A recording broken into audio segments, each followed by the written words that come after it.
Nah, sekarang mulai filsafatnya. Mulai filsafatan sudah mau selesai. Nah, kita belajar sekarang filosofi-filosofi dari minimalisme. Yang pertama, filsafat cukup. Hidup ini sebenarnya tidak mengejar lebih kalau kita tidak ingin masalah. Kata Sokrates, rahasia bahagia, engkau tahu, tidak ditemukan dalam mencari lebih banyak, tetapi dalam mengembangkan kapasitas untuk bisa menikmati lebih sedikit. Jadi kamu latihanlah bukan punya banyak hal yang kamu inginkan, tapi latihanlah bisa menikmati yang lebih sedikit dari yang kamu miliki. Itu akan membuatmu bahagia. Jadi kembangkan dirimu ke level bisa menikmati yang sedikit, bukan ke level punya banyak hal, punya banyak barang. Nah, nanti kalian akan bahagia. Jadi kalau fokusmu hanya memiliki sesuatu, tadi kamu merasa berarti dengan punya banyak, ayo sekarang latihan, kamu tetap merasa berarti meskipun punya sedikit. Ini namanya bisa menikmati yang sedikit, merasa cukup dengan yang sedikit. Selanjutnya kata Sokrates, dia yang tidak puas dengan apa yang dia miliki tidak akan puas dengan apa yang dia ingin miliki.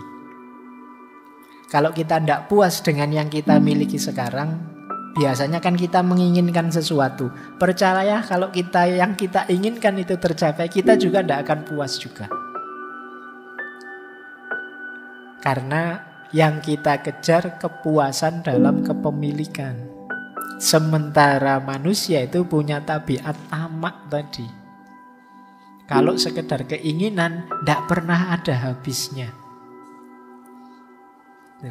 Coba kalian tanya siapa orang paling sukses di dunia, terus kamu tanya, sudah selesai kah? Tidak pengen apa-apa, mesti masih banyak. Masih pengen ini, masih pengen itu. Tidak ada habisnya. Jadi ayo latihan untuk bisa puas dengan yang kita miliki sekarang. Di situ kuncinya kebahagiaan sebenarnya yang diajarkan oleh minimalisme tadi. Dan ini dikuatkan oleh Lao Tzu yang bilang orang yang merasa cukup dengan yang ia miliki adalah orang kaya. Jadi definisi kaya menurut Lao Tzu itu ya orang yang merasa cukup. Jadi kalau ada yang tanya, sampean ini orang kaya apa orang miskin? Itu jawabannya bukan kamu punya apa, hartamu berapa, tapi kamu puas atau tidak dengan yang kamu miliki sekarang. Kalau kalian merasa puas dengan yang dimiliki sekarang, kalian orang kaya.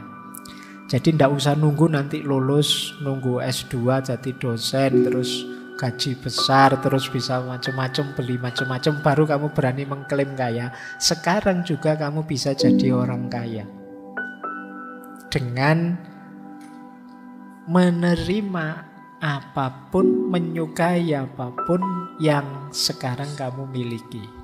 Itulah orang kaya. Dan dikuatkan oleh Gandhi. Kalau kata Gandhi, hiduplah dengan sederhana agar orang lain juga dapat hidup. Kalau ini mikir orang lain. Kalau semua orang serakah, ya nanti isinya konflik tabrakan. Kita harus ngerti kapan kita berhenti. Sudah, saya sampai ini saja, biar yang lain dapat space. Kalau hari ini kan orang yang kaya misalnya relasinya banyak, ya tambah jaya, tambah jaya, tambah jaya. Yang lain tidak kebagian space, tidak kebagian ruang untuk berkembang. Nah, sekarang dibalik, saatnya kita berbagi. Meskipun sekedar berbagi waktu, berbagi ruang, berbagi kesempatan untuk yang lain. Dengan kita berhenti mengikuti ketamaan kita. Jadi rumus filosofis pertama, hidup minimalis itu merasa cukup. Kita kaya sudah dan tuntas hidup kita.